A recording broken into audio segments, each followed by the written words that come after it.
akan belajar materi kita tentang kisah sifat tabligh Nabi Muhammad. Sebelum kita masuk materi, mari kita baca doa dulu bersama-sama nak, doa belajar nak. Boleh ibu ya? Bismillahirrahmanirrahim. Rabbil zidni ilma warzuqni fahma wa amalan sholiha. Amin. Minggu semalam kita sudah mempelajari tentang iman kepada Rasul-Rasul Allah. Ibu akan menyambung sedikit materi kita hari ini tentang iman pada Rasul Allah. Sini Nabi Muhammad adalah satu Rasul Allah. Di sini materi kita judulnya kisah sifat tabligh Nabi Muhammad. Karena Nabi Muhammad adalah salah satu dari Rasul-Rasul Allah, jadi Nabi Muhammad memiliki sifat tabligh. Tabligh itu artinya menyampaikan. Dalam hal menyampaikan ini ada tertulis di Quran Surah Al-Maidah. Maksudnya apa yang wahyu dari Allah harus disampaikan kepada umat manusia. Lihatlah Surah Al-Maidah ya. Dengarkan ibu cara bacanya ya. Bismillahirrahmanirrahim. Ya ayyuhal rasulu balligh ma unzila ilaika min rabbika wa illam taf'al fama ballaghta risalata wallahu ya'simuka minan nas innallaha la yahdil qaumal kafirin. Artinya, wahai rasul-rasul, sampaikanlah apa yang diturunkan Tuhanmu kepadamu. Jika tidak engkau lakukan apa yang diperintahkan itu, berarti engkau tidak menyampaikan amanatnya, dan Allah akan memelihara engkau dari gangguan manusia. Sesungguhnya Allah tidak memberi petunjuk bagi orang-orang yang kafir.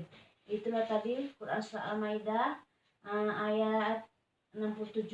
Ini mengenai tabligh Rasul. Nabi Muhammad diutus untuk bangsa Arab. Nabi Muhammad diutus untuk menyampaikan atau mengesahkan Allah dan untuk memperbaiki akhlak bangsa Arab pada saat itu. Akhlaknya udah buruk dan jelek sekali. Mereka banyak menyembah berhala dan banyak melakukan maksiat. Untuk itulah Nabi Muhammad diutus di sana. Mula-mula Nabi Muhammad menyiarkan agama Islam secara sembunyi-sembunyi.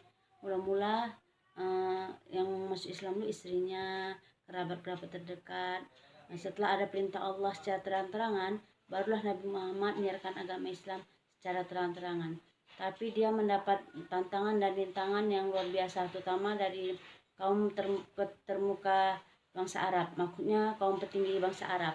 Kenapa? Karena mereka takut bahwa mereka turun dan mereka tidak dihormati lagi. Al-Quran telah menyebutkan bahwa Nabi Muhammad adalah contoh teladan yang baik bagi umat manusia. Salah satunya adalah tentang tabligh atau menyampaikan. Nabi Muhammad berdakwah dalam menyampaikan agama dengan penuh keyakinan dan semangat. Sampai dia pernah berkata, demi Allah, meskipun mereka meletakkan matahari di tangan kananku dan rembulan di tangan kiriku, aku tidak akan pernah berhenti menyiarkan agama Allah hingga agama ini menang atau aku binasa. Itulah kata-kata yang pernah disampaikan Nabi Muhammad dalam berdakwahnya. Walaupun ditentang kaum Quraisy, dicaci maki, dihina, bahkan mau dibunuh, Nabi Muhammad terus menyiarkan agama Islam sampai akhirnya beliau menang menyiarkan agama Islam. Banyak pemeluk yang masuk agama Islam. Sebagai seorang muslim, kita harus meneladani sifat tablighnya Nabi Muhammad. Satu contoh sifat tabligh Muhammad adalah teguh pendirian dan tahan uji.